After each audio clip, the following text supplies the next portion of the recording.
the last thing I want to talk to you about is because I want to hear your side of this because we've been talking a lot about my tour and you are part of my tour. Of your tour? I think I told you this. My duck tour. You are part of it in that when I talk about the Boston Marathon, I talk about that you are the first and probably only person to finish the Boston Marathon on a unicycle back in 1984. Ah. Wow. Which I learned from you posting about on Facebook. And I'm like, I read the Boston, Boston Globe article about it back in the day. And I tell people on the tour about it. And you're a clown. You're an amazing performer. So why did you do the Boston Marathon on a unicycle? I was into mischief. In fact, I missed that. I got thrown off of it 2 times by the police. Really? Yeah. During that one tour or that one run? Yeah, it was 26 miles. The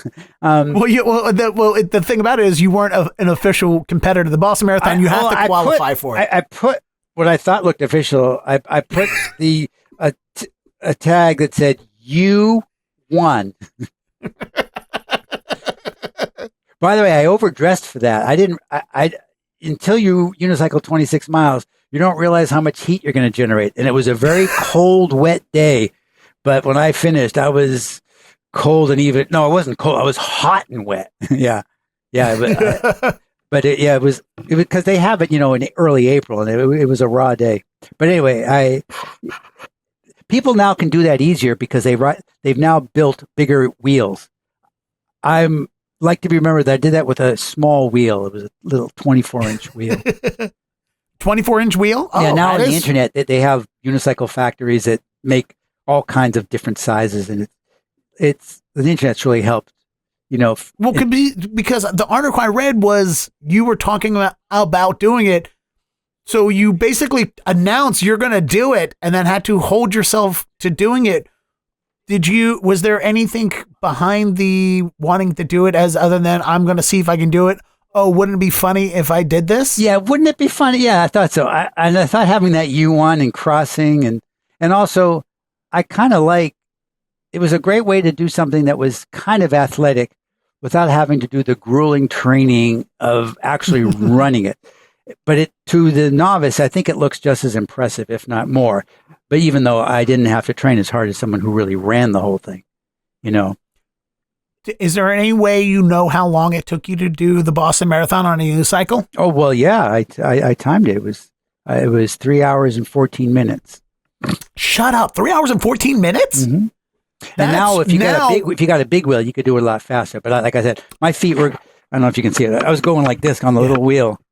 Boy, I had these inner. Well, to qualify for the Boston Marathon, you have to do a marathon in 3 hours 30 minutes for a man your age on foot. Right. So well, back then I wasn't a man of my age. I would have had to do it in the competitive zone. But yeah, if I did that today, yeah. Would you? Is there? I mean, there's a lot more openness to it. Like there's a cycle part of the Boston Marathon. There'll be way more. I get some. The audience quite liked it. I call them the audience. I guess in sports you call them the fans. But they were. I mean, now there's all kinds of people who wear funny heads, and the guy wears a cow head and everything.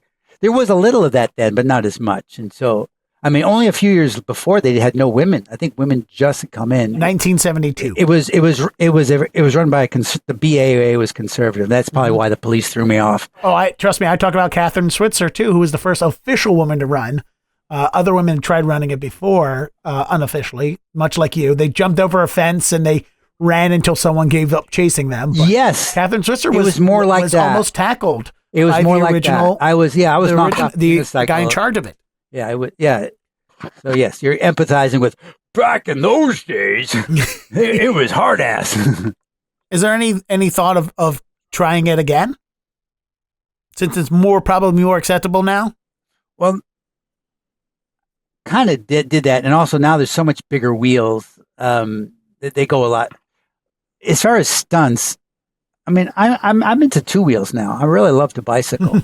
And in fact, that's the one area of risk, which I'm still not really managing as well as I could. Cause I like to ride with other riders and go fast. And, I'm not patient going through traffic. I'm a little too aggressive, and I've fallen a couple times this year, and I think they make the pavement harder than they used to. So I think that's probably the biggest risk in my life is my interest in fast cycling through the city. I got to dial that. Yeah, I think that's sort of been a theme of today is risk management.